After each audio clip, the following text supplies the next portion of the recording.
Pour avoir plus d'interaction avec les auditeurs, bénéficier d'une plus grande visibilité, créer un sentiment de peur, anxiogène, si possible de panique. Bon, même si on n'a fait que payer les indices cette semaine, comment je gère, ok? Jérôme Powell, cette semaine, a parlé. Il y a une certitude, c'est que l'effondrement du système est proche. La panique s'empare du marché. La chute arrive. FT, tu peux me mettre le graphique inversé du CAC là? Et pendant ce temps-là, le CAC 40 inscrit des nouveaux plus bas. Mais pourquoi? Que s'est-il passé? Réponse, là maintenant, tout de suite, dans le débrief hebdo.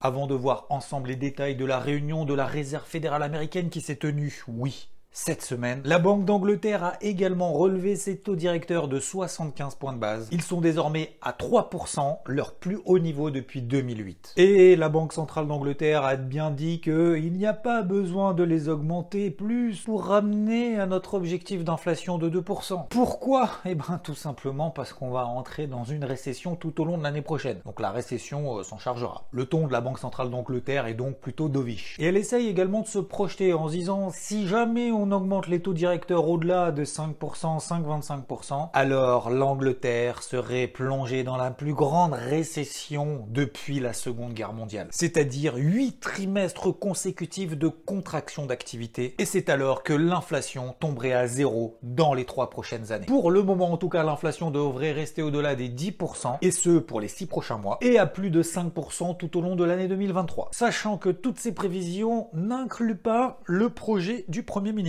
Rishi Sunak. Et oui, il veut réaliser la modique somme de 50 milliards de livres sterling d'économie. Et si ça passe, nul doute que ça aurait un poids de taille pour lutter contre l'inflation, par effet de contagion. Et logiquement, la livre sterling face au dollar américain n'est pas au top de sa forme. Et les banques centrales ne font pas que remonter leur taux directeur. Elles achètent également de l'or. Lors de ce trimestre, mais l'an dernier, les banques centrales ont acheté 90 tonnes d'or. Ce trimestre, elles en ont acheté pour 399 tonnes. Un record depuis 10 ans. Qui achète autant d'or? Eh bien, les clients habituels, c'est-à-dire la Turquie, l'Ouzbékistan, l'Inde ou encore le Qatar. Probablement, là-dedans, il y a aussi de la Russie et de la Chine, sauf que ces deux pays communiquent pas trop en fait sur ce qu'ils font. Donc, on va y aller au doigt mouillé. Sachant que la Russie est le deuxième producteur d'or au monde. 300 tonnes d'or par an quand même. Et étant donné toutes les sanctions occidentales qu'il y a contre elle, on peut légitimement se dire que la banque centrale se dit bon, il n'y a pas de clients pour acheter notre or, bon on va l'acheter nous en fait. Et ce n'est pas parce que les banques centrales achètent à foison que les investisseurs sont forcément intéressés par l'or. On le voit au travers des volumes sur les produits indexés sur l'or, notamment les ETF. On a connu des sorties de capitaux les plus importants depuis les 10 dernières années. L'équivalent de 227 tonnes d'or sur le trimestre ont été vendus. Pourquoi? Déjà parce que c'est pas une couverture contre la hausse des taux, l'inflation, et encore moins une couverture contre la hausse du dollar américain qui s'enflamme. Voilà où en est l'or. Direction USA.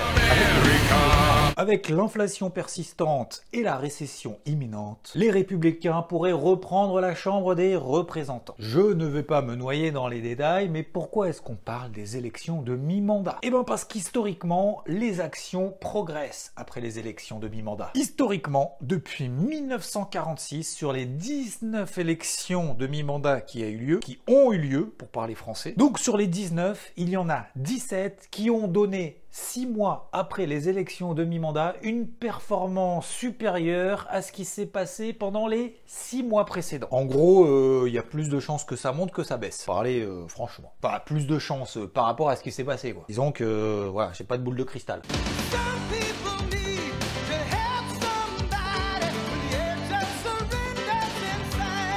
La triple hausse des taux de la Réserve fédérale américaine a eu lieu et c'était largement prévu par le marché. Le marché d'ailleurs a même progressé dans les 5 minutes qui ont suivi l'annonce. La question portait surtout sur le après. Alors, pour synthétiser et faire simple, il y a eu deux choses. Une positive, une négative. La positive, c'est qu'il est ouvert pour ralentir son rythme de hausse de taux. Ce qui d'ailleurs a donné pour la prochaine réunion de la Fed, la dernière de l'année, le 14 décembre, une anticipation pour une double hausse des taux qui a considérablement augmenté. La négative, c'est que pour le moment, il n'y a pas de baisse d'inflation. Donc, les taux risquent d'être élevés beaucoup plus longtemps que prévu, peut-être même d'ailleurs au-delà des 5%, ce qui serait du jamais vu depuis l'été 2007. Alors, il peut se permettre, comme il l'a répété à plusieurs reprises dans son discours, et ce qui est vrai d'ailleurs, l'économie américaine est très résiliente et solide. Ça a été confirmé d'ailleurs cette semaine avec les 2 chiffres de l'emploi aux États-Unis, l'ADP qui est tombé mercredi et vendredi, le NFP, tous les deux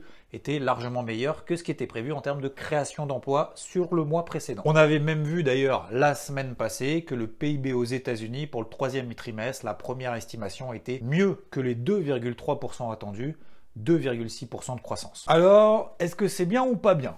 Mon avis. J'estime que c'est plutôt bien. Disons que déjà, c'était quand même largement anticipé par le marché. D'un autre côté, il peut se permettre en plus de lutter contre l'inflation en remontant encore ses taux, même de manière modérée, parce que l'économie américaine est solide. Elle nous l'a encore prouvé cette semaine. Et en plus, il évite de secouer trop l'économie en remontant trop fort systématiquement ses taux d'intérêt. Il veut laisser du temps à ce que ces remontées de taux fassent effet sur l'inflation, sans négliger en toute transparence l'impact que ça aura sur l'économie. Parce que pour le moment, le résultat n'est pas là. Il n'y a pas de concret. D'ailleurs, on l'a vu avec le dollar américain et le taux à 10 ans qui n'ont finalement pas trop réagi après son discours. Pas de panique. Pas d'euphorie non plus, calme persistant. 52% des sociétés de l'indice SP500 ont déjà publié. Parle du 3e trimestre. 71% d'entre elles font mieux que prévu. C'est bien, bravo. Ce qui veut dire du coup que les autres font moins bien, pas si c'était forcément nécessaire de le préciser, on ne sait jamais. Et là on parle en termes de bénéfices nets par action. Pour autant, le taux de croissance de 2,2%, là on parle sur le trimestre, est le plus faible enregistré depuis le 3e trimestre 2020, où il était à ce moment-là à moins 5,7%. Cette semaine, nous avons eu encore une palanquée de publications, notamment de notre côté en France, les bancaires, BNP Paribas et Société Générale, toutes les deux, c'était meilleur que prévu. Ce qui, on va le voir après, nous va bien, notamment lorsqu'on est positionné sur le CAC 40. Et dans le secteur pétrolier, nous avons eu la publication de BP qui annonce dans le même temps racheter des actions alors que ses bénéfices pour le 3e trimestre ont tout éclaté. Ils ont plus que doublé, 8 milliards de dollars. C'est probablement l'une des années les plus rentables de son histoire. On se doute pourquoi. La minute pédagogie avec Xavier Fenot. Alors il y a 2 semaines, je vous évoquais notamment ces fameux drapeaux en données horaires, que ce soit d'ailleurs sur le CAC ou sur le DAX, je vous en avais parlé dans le débrief hebdo il y a 2 semaines. Voilà ce que ça a donné. On a évoqué également ensemble cette volonté de continuer à travailler à l'achat tant qu'on ne retraçait pas 50% des premiers mouvements aussi impulsifs. Et ce, depuis la publication de l'inflation aux États-Unis qui était légèrement supérieure que prévu, mais les marchés ont décidé de retourner cette psychologie baissière à une psychologie haussière. Enfin, oui, il y avait cette semaine 2 échéances importantes, le discours de la Fed et également le NFP vendredi. Et finalement, dans ces moments-là, on peut se poser plein de questions. Oui, mais est-ce que ça veut dire que du coup, l'emploi est meilleur que prévu, donc ça veut dire que la Fed va resserrer encore plus ses taux, mais peut-être que du coup, ça va pas... Oh là là là là. Ce qui compte, finalement, dans ces moments-là, c'est pas ce qu'on pense, ce que le marché doit faire, mais de ce qu'on doit faire en fonction de ce que le marché nous montre. Alors, toute la semaine, logiquement, avec ce que le marché nous a montré, on a continué à travailler à l'achat les indices. Et ce, méthodiquement, en fonction des indices, on va le voir après, préparer les zones d'intervention en amont, attendre que le marché nous donne des signaux lorsqu'ils entrent dans nos zones d'intervention. Et comme je le dis maintenant assez souvent, c'est de charbonner tant que le marché nous donne raison. En tout cas, tant qu'il ne nous donne pas tort.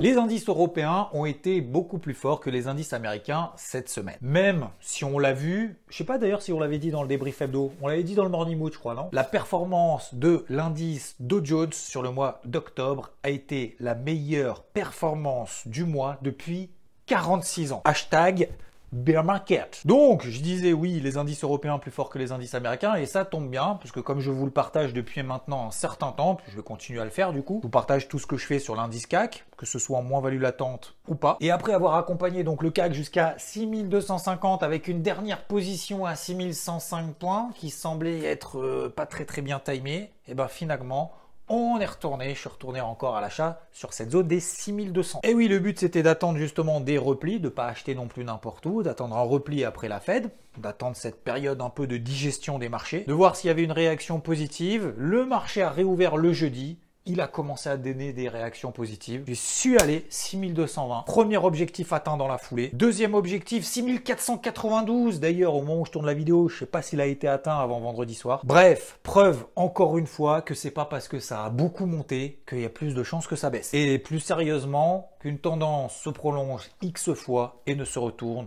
qu'une seule fois. Et qu'il vaut mieux, oui, j'en rajoute un petit palanqué, qu'il vaut mieux accompagner une tendance que d'anticiper ce que va faire le marché. Et c'est ce qu'on a fait tout au long de la semaine. J'espère, en tout cas, je pense que vous en avez bien profité. En tout cas, en attendant, on a notamment certains indices qui ont plus de mal que d'autres. Alors, à court terme, bien entendu, par exemple, l'indice Nasdaq qui est plombé notamment par 4 des 5 GAFAM qui ont publié des résultats qui n'étaient pas à la hauteur des attentes du marché. Mais globalement, d'ailleurs, sur l'ensemble des indices, c'est ce qu'on a vu en live cette semaine sur IVT, en données mensuelles, donc vraiment sur du long terme, on voit finalement tous les indices, ou presque, sont toujours dans des dynamiques haussières, notamment au-dessus de ces lignes rouges. C'est les moyennes mobiles à 50 mois. Et ce qui est important de voir, c'est que le marché réagit quasi systématiquement à son contact. C'est donc un point de repère important qui matérialise cette dynamique. Et peut-être voilà, que ces différents graphiques mettra en doute ceux qui pensent qu'on est en bear market long terme. Le but n'est pas ici de débattre si on y est ou pas, parce que déjà ça n'a aucun intérêt. On s'en fiche complètement. Ce qui compte, c'est d'être méthodique, discipliné, d'accompagner le plus longtemps possible un mouvement de marché. Et même si ça se passe encore très bien cette semaine ensemble, de garder notre humilité pour les jours où ça se passera moins bien, parce que ça arrivera à un moment donné, et de garder du coup toujours cette concentration. Alors avec cette stabilisation et accalmie qu'on a sur le dollar américain et les taux souverains, notamment le 10 ans aux États-Unis, qui reste tout de même au-delà des 4%, est-ce que aujourd'hui je remets en cause cette casquette verte? En gros, est-ce que j'ai sorti tous mes achats, voire j'ai initié des ventes en me disant c'est peut-être le point haut. Pourquoi est-ce qu'on ne pourrait pas continuer à progresser sur les marchés? Alors, je vais répondre à cette question en posant une question, mais très simplement et vrai. Est-ce que le marché nous donne des signaux baissiers aujourd'hui? Je te laisse y répondre par toi-même. Mon avis est assez simple. Tant qu'il n'y a pas de rupture des plus bas de la veille en données journalières, il vaut mieux être avec le rouleau compresseur que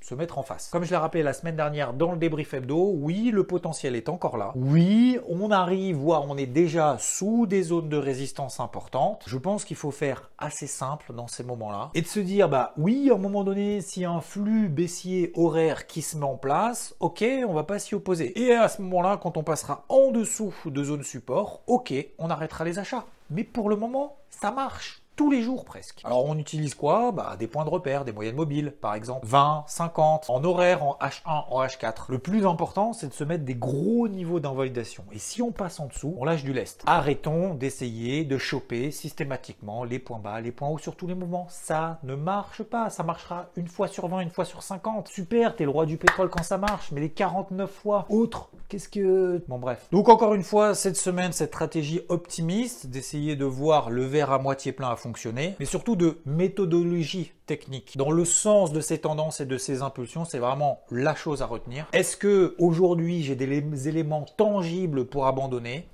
La réponse est non. Donc là, ici, je te mets quelques zones support clés que j'ai identifiées. Si on passe en dessous et qu'on s'y installe, ok, je laisse ma casquette verte au placard. Pour le moment, je la garde. C'est reparti sur les cryptos également pour accompagner les marchés traditionnels. La capitalisation totale a donné des signaux positifs et tant qu'on ne repasse pas en dessous des précédentes zones de résistance qu'on a passées, pour le moment, tout va bien. Alors on continue à faire ce qu'on appelle du crypto picking. On prend des cryptos de manière spécifique les unes après les autres. Sur les 50 plus grosses capitalisations des cryptos, il y a de meilleures performances que celles du Bitcoin. C'est le cas par exemple de AR que vous a partagé Rodolphe qui a pris 50% en une journée, ou AAVE qu'on a travaillé ensemble qui a fait déjà un premier objectif. Après il y en a bien d'autres comme Matic, QNT sur lequel d'ailleurs je suis rentré à l'achat récemment. Il y en a pour tous les goûts. Le but étant de privilégier les plus fortes en utilisant des moyennes mobiles, déjà sur des zones de temps hebdomadaires, ensuite de réduire sur du daily. On voit les cryptos qui tiennent le mieux, qui sont nettement au-delà de ces moyennes mobiles journalières ou weekly, qui sont haussière. Pourquoi? Parce que les fortes ont plus de chances de continuer à l'être plutôt que d'essayer d'anticiper que ce soit les plus faibles qui rattrapent les fortes. Les positions short se font liquider les unes après les autres. C'est pour ça d'ailleurs qu'on voit sur certaines cryptos des plus 20, plus 30% en une seule journée. Ouais. Bitcoin et Ethereum pour le moment tiennent bien leur niveau respectif. Il faut tenir ces moyennes mobiles à 20 jours notamment, dont la pente est en train de redevenir haussière. En tout cas, c'est de bon augure tant qu'on ne repasse pas en dessous. Voilà. Même s'il y a bien évidemment des pauses qui peuvent s'opérer. Des pauses horaires, des phases de latérisation, sachant que les phases de latérisation ont plus de chances de déboucher dans le sens d'une sortie, dans le sens de la tendance précédente que l'inverse. Semaine prochaine, oui, on a encore, et j'ai envie de dire déjà, rendez-vous avec l'inflation aux États-Unis. Ouais, j'ai l'impression que c'était hier les chiffres de l'inflation. Du coup, ça s'annonce encore sportif, je crois. Hein. Ah ouais, va falloir encore être bien concentré. En tout cas, et comme je vous le dis ici depuis de nombreuses semaines, le fait de ne pas se focus sur les mauvaises nouvelles permet de se concentrer plutôt sur ce que fait le marché et de l'accompagner. C'est beaucoup plus constructif de chercher des opportunités. Et oui, les mauvais traders espèrent avoir raison rapidement une fois qu'ils sont en position. Les bons traders préparent déjà comment ils vont agir, cherchent les opportunités, travaillent avec méthode en simplifiant le plus possible. Merci à tous, je vous kiffe. Ciao!